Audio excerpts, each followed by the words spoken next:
ক্যালেন্ডারে জুলাই মাস শেষ হয় ৩১ তারিখে, কিন্তু ২০২৪ সালে বাংলাদেশের রাজপথে জন্ম নেয় এক ভিন্ন সময় ৩২ জুলাই। এমন একটি তারিখ যার অস্তিত্ব ক্যালেন্ডারে নেই, কিন্তু জায়গা করে নিয়েছে আন্দোলনের ইতিহাসে। কোটা সংস্কার আন্দোলনে প্রাণহানি, গণগ্রেপ্তার ও সহিংসতার প্রতিবাদে বৈষম্য বিরোধী ছাত্র আন্দোলনের নেতারা ঘোষণা দেন জুলাই শেষ হয়নি। ৯ দফা দাবি পূরণ না হওয়া পর্যন্ত আন্দোলনের প্রতিটি দিনই হবে জুলাই।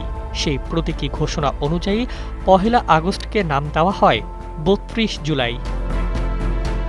নগদ নিয়ে এলো হার না মানা হার অফার। সর্বনিম্ন ১০,০০০ টাকা রেমিটেন্স নগদে পাঠালে থাকছে স্বর্ণের হার জেতার সুযোগ। দিনটি পালিত হয় রিমেম্বারিং আওয়ার হিরোজ কর্মসূচির মাধ্যমে।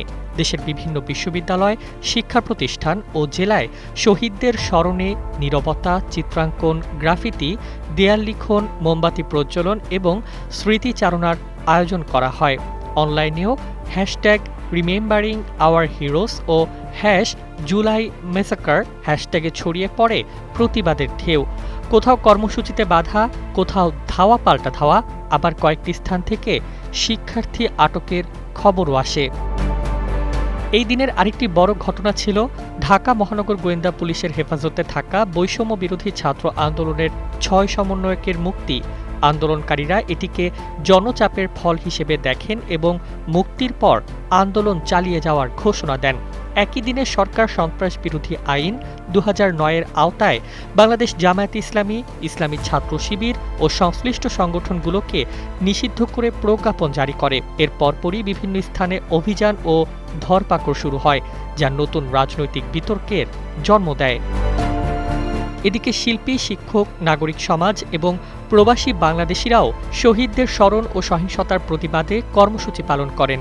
নিউ ইয়র্কে জাতিসংঘ সদর দপ্তরের সামনেও বিক্ষোভ অনুষ্ঠিত হয়।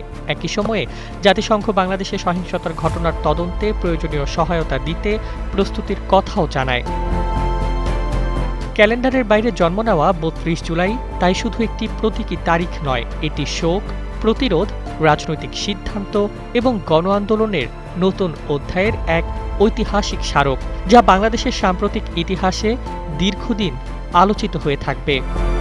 News desk, ২১ television.